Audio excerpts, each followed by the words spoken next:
वंदे मातरम बच्चों। आज हम अपने YouTube चैनल में एक नए टॉपिक के साथ स्टैंडर्ड 9th के लिए स्ट्रक्चर्स ऑफ द एटम को टॉपिक को लेकर हाजिर हुए हैं। इस चैप्टर में बच्चों हम लोग को पढ़ना क्या है कि एक्चुअली में what is structures of atom. तो फर्स्ट ऑफ ऑल ये बच्चों हम जानने की कोशिश करते हैं कि इन आवर यूनिवर्स, हमारे यूनिवर्स में the smallest particles, the smallest particle in our surrounding is called as matter. मतलब बच्चों हमारे सराउंडिंग में जितने भी स्मॉलेस्ट पार्टिकल्स होते हैं, जितने भी छोटे पार्टिकल्स होते हैं जो स्मॉलेस्ट साइज के होते हैं, उसको हम मैटर कहते हैं। अब ये मैटर जो होता है बच्चों कि मीन्स मैटर, तो मैटर मैटर जो बच्चों पॉइंट है, मैटर्स का जो सबसे छोटा पार्ट है वो है एलिमेंट। यानी इसके बाद इसकी जो नेक्स्ट यूनिट है एलिमेंट्स। तो ये बच्चों एलिमेंट्स है। अब एलिमेंट यानी inside the matter is also smallest unit is called as element. यानी मैटर के अंदर, पदार्थ के अंदर बच्चों क्या है, एलिमेंट है। और एलिमेंट के अंदर यानी कि क्या है, समाहित है एटम्स। एटम यानी एटम क्या है बच्चों, सबसे स्मॉलेस्ट स्ट्रक्चर या means in any substances, any matters, the very smallest particles is called as the atom.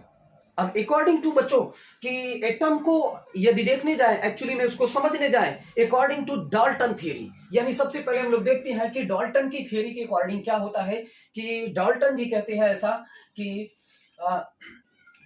Dalton Dalton की थ्योरी के अकॉर्डिंग, डाल्टन की थ्योरी के अकॉर्डिंग मैटर का जो सबसे स्मॉलेस्ट पार्टिकल्स है, एटम्स है, वो एटम्स बच्चों क्या है कि अनडिवाइडेबल है।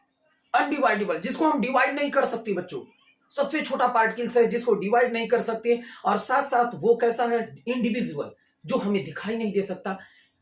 तो ऐसे छोटे स्मॉलेस्ट पार्टिकल्स को, ऐसे स्मॉलेस्ट पार्टिकल, ऐसे छोटे पार्टिकल्स को बच्चों हम लोग क्या बोलते हैं कि उसको एक्चुअली में हम लोग एटम बोलते हैं। क्या बोलेंगे, एटम बोलेंगे। अब ये किसके अकॉर्डिंग, डाल्टन सर, डाल्टन के अकॉर्डिंग क्या है कि एक्चुअली में जो मेटल है वो अनडिवाइडेबल है, इंडिविजुअल है ना। तो हमें क्या कर सकते हैं कि यानी इतना छोटा है कि जिसको हम क्या कर सकते हैं कि देख भी नहीं सकते और जिसको डिवाइड भी नहीं कर सकते। तो बच्चों बाद में पता चलता है कि इलेक्ट्रॉन माइक्रोस्कोप की डिस्कवरी के बाद, यानी जब इन एलिमेंट को या एटम के अंदर फाइंड आउट किया जाता है, देखा जाता है, तो ऐसा पता चलता है कि सबसे छोटे छोटे यानी कुछ कंपोनेंट से ये मिलकर बने होते हैं। वो कंपोनेंट बच्चों होते हैं कि मींस इलेक्ट्रॉन, सेकंड नंबर पे बच्चों प्रोटॉन, एंड थर्ड नंबर पे न्यूट्रॉन।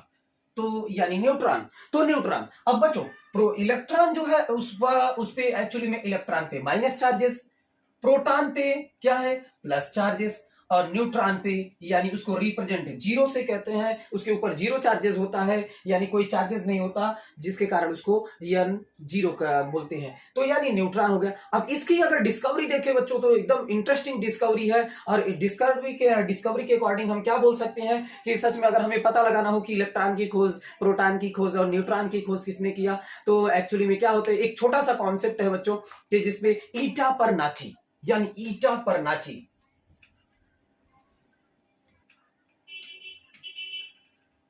ईटा पर नाची। तो बच्चों ईटा, इलेक्ट्रॉन थॉमसन, इलेक्ट्रॉन थॉमसन। फिर उसके बाद पर से प्रोटॉन, रदरफोर्ड। और साथ में बच्चों एक चीज और ध्यान में रखना है कि प्रोटॉन के लिए गोल्डस्टीन को भी लर्न में रखना है। फिर साथ में नाची यानी न से न्यूट्रॉन, जैसे चैडविक। तो एक्चुअली में पता चलता है कि यानी ये जो इलेक्ट्रॉन, प्रोटॉन, न्यूट्रॉन है, इन छोटे छोटे स्मॉलेस्ट पार्टिकल से मिलकर बच्चों कौन बना है, एटम्स बने हैं। और इस एटम्स के अंदर क्या होते हैं, छोटे छोटे पार्टिकल्स ये होते हैं जिसे इलेक्ट्रॉन, प्रोटॉन, न्यूट्रॉन के नेम से जानते हैं। और उसके बाद एक्चुअली में अगर हम देखने जाएं तो सच में यहाँ पे एक अपनी एनसीईआरटी की बुक्स में है, charge particles in matter, charge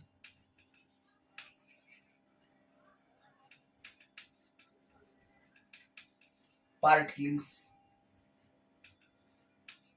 in matter, charge particles in matter.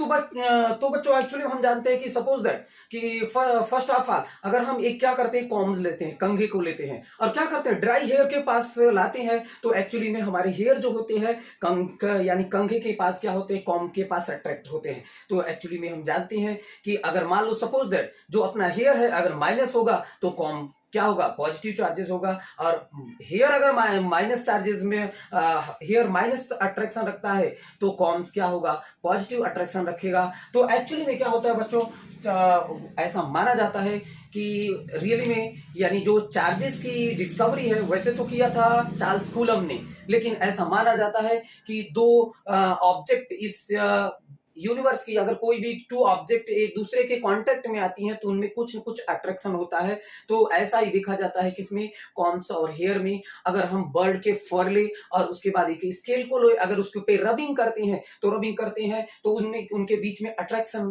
Produce होता है। तो ऐसा माना जाता है बच्चों कि एक क्या होगा, पॉजिटिव होगा और एक निगेटिव होगा। जो पॉजिटिव होगा वो बच्चों वो प्रोटॉन। और फिर उसके बाद बच्चों जो निगेटिव होगा वो बच्चों होगा इलेक्ट्रॉन। ठीक है। अब क्या होता है कि एक्चुअली में इससे जब हमें चार्जेस पता चल जाता है कि बच्चों हम क्या करते हैं, टू ऑब्जेक्ट को रबिंग करने पर, घिसने पर क्या होता है, चार्जेस प्रोड्यूस होते हैं। तो यही चार्जेस क्या होते हैं कि हमारे एटम के न्यूक्लियस में रहे हुए यानी प्रोटॉन पर और उसके सराउंडिंग में रिवॉल्विंग करते हुए इलेक्ट्रॉन पर ये चार्जेस अपीयर्स होते हैं और ये फाइंड आउट होते हैं। ओके बच्चों, फिर उसके बाद नेक्स्ट टॉपिक में हम the structures of atom, next topic में हम नेक्स्ट वीडियो में लेके आकर आ रहे हैं। उसके तब तक के लिए बच्चों अगर आपको अच्छा लगे तो लाइक और सब्सक्राइब जरूर कीजिएगा। Thank you, Vande Mataram.